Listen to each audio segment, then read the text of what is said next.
Hello mga baraghak! Welcome to my channel! For today's video ay ipapakita ko sa inyo yung mukha ng walang ayos versus meron. Ang gagawin ko dito ay gagamit ako ng Dr. Alven Rejuvenating Set number 5. At ayan na nga mga baraghak. Ngayon naman ay ipapakita ko kung paano ko gamitin ang Dr. Alven. Unang step, syempre bagong hilamos.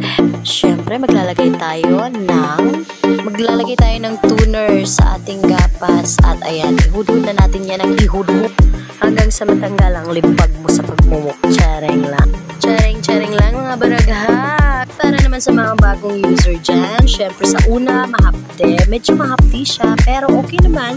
Sulit pag maubos mo yung isang set ng Dr. Alven. Naku, pag mapangalawa mo na yan, hindi ka nahahapdos. I mean, hindi ka nasasakitan. Pero ito yung sinasabi ko sa inyo mga baraghak, mas masakit pa sa break-up. Kesa gumamit ka na ng Dr. Alven, gaganda ka kahit na nasaktan ka. Cherry! At ito yung sikreto sa Dr. Alven mga baraghak. Nakita nyo ba yung pinakita ko sa inyong peklat dito sa may pisngi ko, sa may babam? Yan ay peklat ko noong ako'y grade 4 pa lamang. At ngayon, ginagamitan ko siya ng Dr. Alven, hindi na siya gaanong maitim. Papansin ko nga na nawawala na ang piglet sa mukha ko kasi feeling ko ang ganda ko na.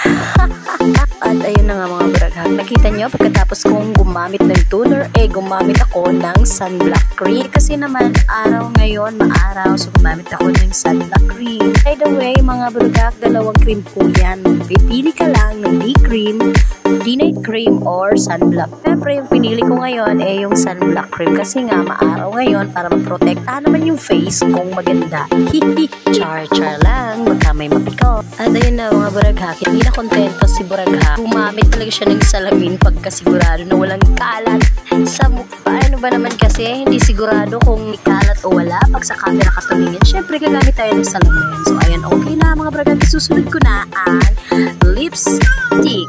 Pero gamit ko ngayon ay lip tint. Yung lip tint na to ay ninakaw ko lang sa kapatid ko. Paano ba namang hindi ko na nakawin to? Napakagandang lip tint. Naku, kahit na maligo ka buong araw, nandyan pa rin yung lip tint. My God, saan mo to na-order sa Shopee? Anong shop ba yun? Na-order ko. At yan na nga mga baraghak. O diba, lipstick pa lang. Maganda na ang inyong kabaragahan. Ano pa kaya kung makeup na ang gamitin ko? Di mas lalong gaganda. Alay, maraming may inggit na kapitbahay. Charing lang. At syempre, pagkatapos ng lip tint, ilalagay ko naman ang eyeliner sa aking kilay. Kasi paano ba naman mga baraghak?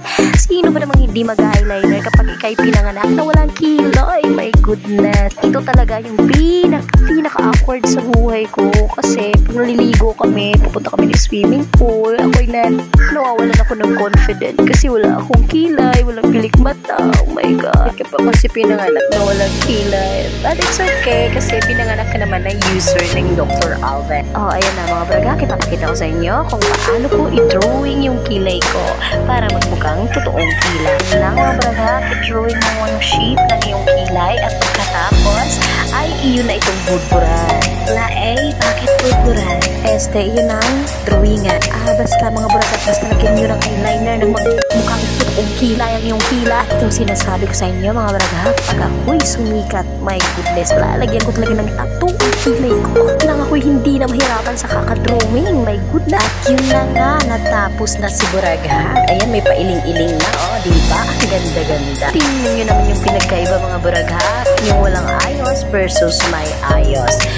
See? Thank you for watching.